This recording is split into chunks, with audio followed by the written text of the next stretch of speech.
Hello everyone, welcome to your channel Vishesh academy by Neha. This is Neha. तो कैसे हैं आप सब? होप सो सब बढ़िया होंगे।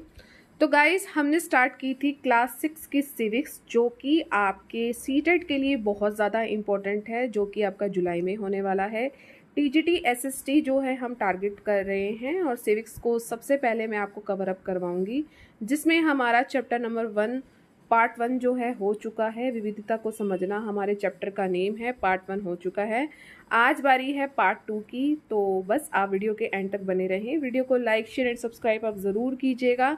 तो चलिए गाइस, वीडियो को स्टार्ट करते हैं।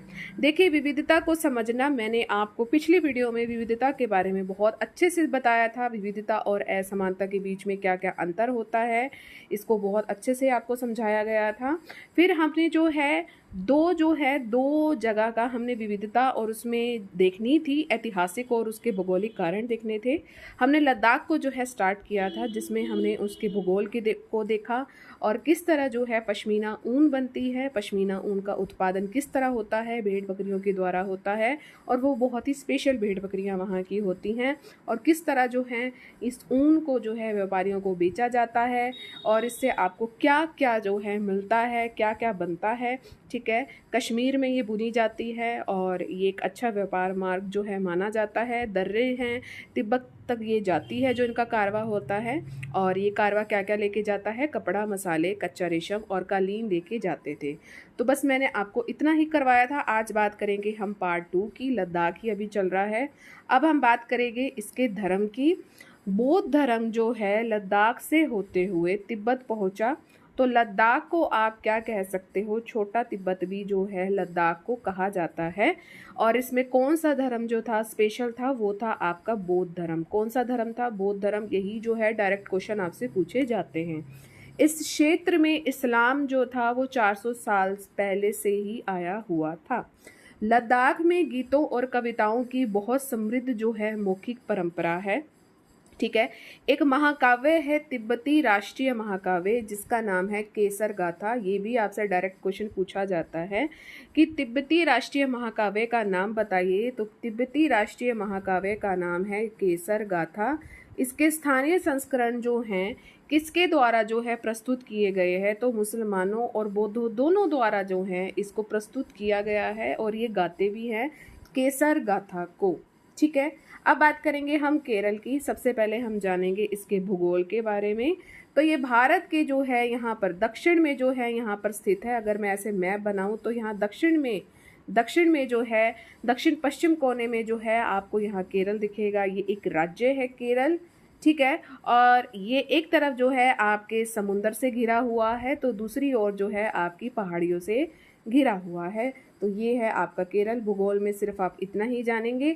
अब बात करेंगे हम इसकी अर्थव्यवस्था की। केरल की अर्थव्यवस्था कैसी थी? काली मिर्च, लौंग और इलायची जैसे जो है कई मसाले पहाड़ियों पर जो है उगाए जाते थे, क्योंकि मैंने अभी अभी आपको बताया है कि केरल एक तरफ से तो समुद्र से घिरा हुआ है, दूसरी तरफ पहाड़ियों से घिरा हुआ है। तो काली मिर्च, लौंग और इलायची जैसे जो मसाले थे वो उगाए जाते थे पहाड़ियों पर, और ये मसाले ही हैं जिन्होंने इस क्षेत्र को व्यापारियों के लिए एक आकर्षक स्थान बना दिया था। और यहाँ पर सबसे पहले कौन आया था, ये आपसे क्वेश्चन पूछा जाता है। तो यहाँ पर सबसे पहले जो आए थे यहूदी व्यापारी आए थे, और अरब के व्यापारी आए थे। कौन आए थे? यहूदी व्यापारी आए थे, और अरब के व्यापारी जो हैं ये यहाँ आए थे। नेक्स्ट आगे बढ़ते हैं थोड़ा। अब इनके बारे में हम जानेंगे इनके धर्म कैसा था। माना जाता है कि ईसा मसीह के दूत जो आए थे, कौन आए थे? Saint Thomas. एक बार फिर से आपको नाम बता रही हूँ। ईसा मसीह के दूत का क्या नाम है? Saint Thomas. ये कब आए थे? लगभग 2000 साल पहले यहाँ पर ये आए थे, और को ही इस बात का श्रेय दिया जाता है कि इन्होंने ही भारत में ईसाई धर्म लाने का इनको ही श्रेय दिया जाता है, सेंट थॉमस को। और ये कौन है? ये हैं ईसा मसीह के दूत। कब आए थे? 2000 साल पहले यहाँ पर ये आए थे। इब्न बतूता की बात करते हैं। इब्न बतूता जिन्होंने 700 साल से कुछ कम पहले यहाँ की जो है यात्रा की थी, और इन्होंने क्या करा था, इन्होंने एक यात्रा वृत्तांत लिखा था जिसमें उन्होंने क्या बात कही, जिसमें उन्होंने मुसलमानों के जीवन का वर्णन किया है अपने इस यात्रा वृत्तांत में, और कहा कि वे एक अत्यधिक सम्मानित समुदाय है। कौन? मुसलमान। किसने कहा है? इब्न बतूता ने कहा है। ठीक है, चलिए। पुर्तगालियों ने यूरोप से भारत आने का समुद्री मार्ग तब खोजा जब वास्को डी गामा अपने जहाज से यहाँ उतरे थे। ये बात सबको पता है कि वास्को डी गामा जो है कब आए थे हमारे भारत में? 1498 में जो है वास्को डी गामा भारत में आए थे। तो पुर्तगालियों ने यूरोप से भारत आने का समुद्री मार्ग भी तब खोजा जब यहाँ पर वास्को डी गामा अपने जहाज से यहाँ पर उतरे थे। और ऐसे ऐतिहासिक प्रभावों के कारण ही केरल के लोग जो है यहूदी, इस्लाम, ईसाई, हिंदू, बौद्ध धर्म, इन सभी धर्मों का ये पालन करते हैं, क्योंकि आपको अब ये पता लग रहा होगा कि डिफरेंट चीज़ें यहाँ हुई हैं और अलग अलग धर्मों से यह हुई है, तो ये सभी धर्मों का पालन करते हैं। एक है चीनी प्रभाव। यहाँ पर जो है एक स्पेशल बात मैं आपको बताना चाहूँगी, यहाँ इस्तेमाल किए जाने वाली जो मछली पकड़ने के जाल कैसे थे। यहाँ जो ये मछलियाँ पकड़ते थे, क्योंकि समुंदर था तो मछली तो होंगी ही, तो मछली पकड़ने का जो जाल था वो बिल्कुल चीनी मछली पकड़ने की जाल की तरह होता था। तो आप इसको कह सकते हो, तो इन्हें क्या कहा जाता था? चीना वाला कहा जाता है। जो ये मछली पकड़ने वाला जाल होता है ना, जो केरल लोग वाले मतलब यूज़ करते हैं, तो उसको चीना वाला कहा जाता है। यहाँ तक कि अगर हम इनके तलने के इस्तेमाल किए जाने वाले बर्तन की बात करें तो उसको चीना चाटी कहा जाता है। बर्तन से हम खाने को चाटते हैं, इस तरह से आपने याद रखना है। तो इसको चीना चाटी कहा जाता है या चीना चट्टी कहा जाता है। और इसको क्या कहा जाता है? जाल वाले को क्या कहा जाता है? चीना वाला कहा जाता है। जाल है तो चीने वाला जैसा है, तो चीना वाला जाल हो गया और चीना चाटी जो हो गया वो बर्तन हो गया। तो ऐसा माना गया है कि जो चीन शब्द है वो चीन से ही आया होगा। ठीक है, तो चीनी प्रभाव भी हमें देखने को मिला। ठीक है, हालांकि केरल और लद्दाख अपनी भौगोलिक विशेषताओं के मामले में बहुत ज़्यादा भिन्न हैं। ठीक है, पिछली वीडियो में भी मैंने आपको बताया कि लद्दाख तो कैसे कहाँ पर है और केरल देखो कहाँ पर है। भौगोलिक क्षेत्र में तो ये बिल्कुल भिन्न है, लेकिन अगर हम इनके इतिहास में, इनकी संस्कृति की बात करें तो प्रभाव जो है इसमें देखा गया है, सेम इसमें है, सेम इसमें है। दोनों ही क्षेत्र जो है चीनी और अरब जो है व्यापारियों से बिल्कुल प्रभावित थे। तो इस प्रकार इतिहास और भूगोल जो है अक्सर किसी क्षेत्र के सांस्कृतिक जीवन से जुड़े होते हैं। ठीक है, अब बात करेंगे हम कि भारत में विविधता में एकता के क्या क्या उदाहरण हैं। ये इंपॉर्टेंट बिंदु हैं और डायरेक्ट आपसे क्वेश्चन पूछे जाते हैं कि भारत के स्वतंत्रता आंदोलन के दौरान विभिन्न सांस्कृतिक, धार्मिक और क्षेत्रीय पृष्ठभूमि से महिलाओं और पुरुषों की जो भागीदारी है, ठीक है, तो आप देख सकते हो कि तरह तरह के जो है धर्म से जुड़े हुए हैं लोग। तो अलग अलग धर्मों के यहाँ पे पुरुष आते हैं, स्त्रियाँ आती हैं, सबका क्षेत्र अलग है, लेकिन उसके बाद भी जो है सबने जो है भागीदारी निभाई है भारत के स्वतंत्रता आंदोलन में। ये एक विविधता का आपको उदाहरण दिखता है। स्वतंत्रता संग्राम के दौरान जो उभरे गीत हैं, प्रतीक हैं, हमारे देश की विविधता के प्रति सम्मान की समृद्ध परंपरा की निरंतर हमें याद दिलाता है।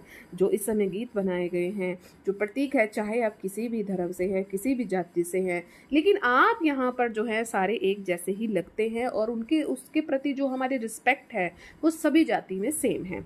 हर जगह लोगों द्वारा अंग्रेजों के खिलाफ जो विरोध के प्रतीक के रूप में भारतीय ध्वज का प्रयोग किया गया है, बिल्कुल किया गया है। और जवाहरलाल नेहरू ने वेरी इंपॉर्टेंट, इनकी पुस्तक का नाम है डिस्कवरी ऑफ इंडिया, में कहा है कि भारतीय एकता कोई बाहर से थोपी कोई चीज़ नहीं है, ये एक तरह की कोई चीज़ नहीं है कि आपने जो है एकता दिखानी है, बल्कि ये कुछ अधिक गहरी है और इसके दायरे में आपको विश्वास दिखता है, रीति रिवाज दिखते हैं, उनके प्रति जो आपकी सहिष्णुता है उसका अभ्यास किया जाता है। रेगुलर बेसिस पे आप उसका अभ्यास करते हो और हर विविधता को यहाँ पर एक्सेप्ट किया जाता है, स्वीकार किया जाता है, प्रोत्साहित भी उसको किया जाता है। तो ये कोई एकता ऐसे बाहर से थोपी नहीं, अंदर से आपकी आते कि नहीं, हमें अपने रीति रिवाज निभाने हैं, हमने उसमें विश्वास दिखाना है, और ये रेगुलर प्रैक्टिस से होता है, एक दिन पे बेस्ड कुछ भी नहीं है। ठीक है, दिलचस्प बातें हैं कुछ, उसे देख लेते हैं। नेहरू ने देश का वर्णन करने के लिए कौन सा वाक्यांश गढ़ा है? तो विविधता में एकता, ये उनकी ही वाणी है। रविंद्रनाथ टैगोर द्वारा रचित भारत का जो राष्ट्रगान है वो भारत की एकता की एक और अभिव्यक्ति है। जो राष्ट्रगान जो है रविंद्रनाथ टैगोर द्वारा लिखा गया है तो उनकी एक ये अभिव्यक्ति है। जन गण मन का जो है फैब 1919 में जो है चित्तूर जिले के मदनपल्ले में रविंद्रनाथ टैगोर द्वारा बंगाली से अंग्रेजी में जो है अनुवाद किया गया था। ठीक है, कब किया गया था? फरवरी 1919। ठीक है, अप्रैल 1919 में जलियांवाला बाग हत्याकांड हुआ था, तो फरवरी 1919 में जो है चित्तूर जिले में एक मदनपल्ले में जो है किसने? रविंद्रनाथ टैगोर ने बंगाली भाषा से अंग्रेजी में इसको अनुवाद किया गया था। डायरेक्ट जो है आपसे क्वेश्चन पूछा जाता है। ठीक है, तो इस तरह ये हमारा चैप्टर बिल्कुल कंप्लीट हुआ। नेक्स्ट चैप्टर जो है हम अपनी नेक्स्ट वीडियो में करेंगे, विविधता और भेदभाव। तो कैसा लगा ये सेशन? उम्मीद है अच्छा लगा होगा। प्लेलिस्ट इसकी बन चुकी है, तो अब आप सभी क्या करेंगे? आप सभी इसको लाइक ज़रूर करके जाएंगे, शेयर आप मैक्सिमम करेंगे। आपके जितने भी एजुकेशन ग्रुप है, सब्सक्राइब का रेड बटन उसे ज़रूर प्रेस कीजिए, ऑल पर ज़रूर क्लिक कीजिए ताकि चैनल पर जितनी भी वीडियोस आएँ उसकी नोटिफिकेशन आपको टाइम टू टाइम मिलती रहे। तो चलिए मिलेंगे अपने नेक्स्ट सेशन में। Till then thank you so much for watching. Bye bye guys and take care.